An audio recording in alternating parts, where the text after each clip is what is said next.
The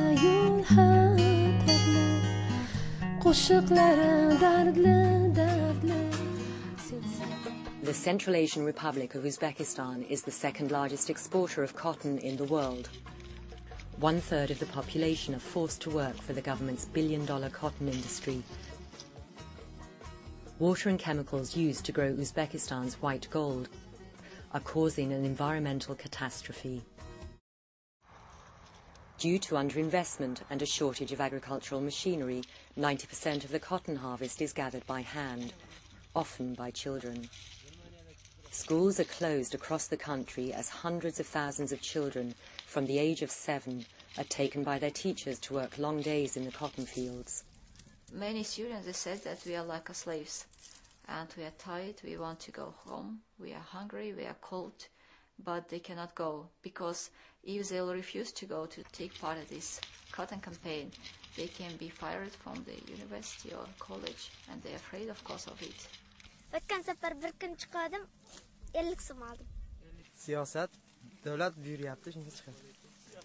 Qachondan beri paxta teryapsiz? They are given no protective gear of any kind, so they'll be picking cotton in bare hands, usually in torn clothing, with sometimes nothing more than slippers or sandals on their feet. And this is very, very difficult work. It's back-breaking work. There's no drinking water given to them in many instances, and they resort to drinking right out of irrigation canals, which carries with all kinds of risks for waterborne infections, diseases. Each child is expected to achieve a daily quota. Usually, of course, they have to be paid, but at the end of the harvest, many of them, they even remained in debt because the amount of cotton which they collected is not enough to cover expenses of the state for their food and bed. Children are not the only victims of Uzbekistan's system of compulsory labour. Teachers, doctors and factory workers are forced to leave their jobs and go to work in cotton fields with no additional compensation. Some risk crossing the border to Kazakhstan and Kyrgyzstan as they can't feed their families with the salaries they get at home. O'zbekiston oilalar maoshni kam to'laydi-da. Bu yerda ko'p paxtaga, klassiga qarab beradi, ko'pdan to'laydi. Albatta. O'zbekistonda pulimni vaqtida olsam, o'sha yerda ishlayman. Gazga, svetga pulimni vaqtida o'tkazsa, o'sha yerda ishlagan bo'lardim. Life for Uzbek cotton farmers is grim. They are forced to grow cotton and sell it to state-owned companies for a fraction of the market price. The state controls everything needed to cultivate the crop, so often expenses outweigh income, and despite their hard labour, farmers end up in spiralling debt.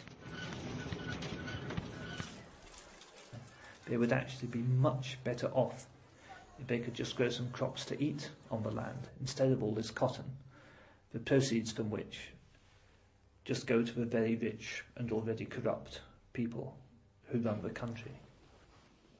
President Islam Karimov and those close to him are able to allocate Uzbekistan's billion-dollar cotton revenues with little public scrutiny. Karimov takes a ruthlessly authoritarian approach to all forms of opposition. In May 2005, government troops ferociously crushed a public demonstration in Andijan province.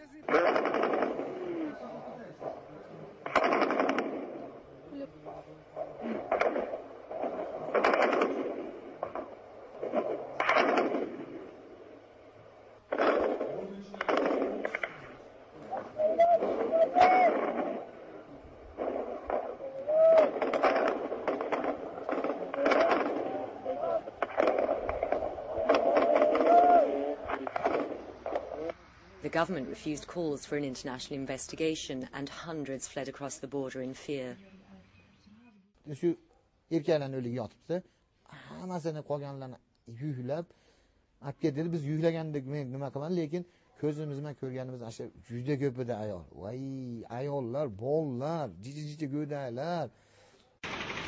Europe buys 1/3 of Uzbek cotton, contributing $350 million annually to one of Central Asia's most brutal regimes.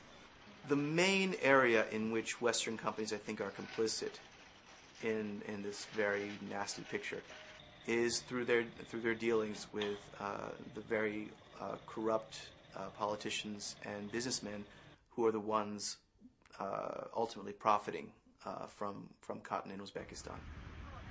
Western companies and consumers must refuse to buy cotton produced through human rights abuses and environmental destruction.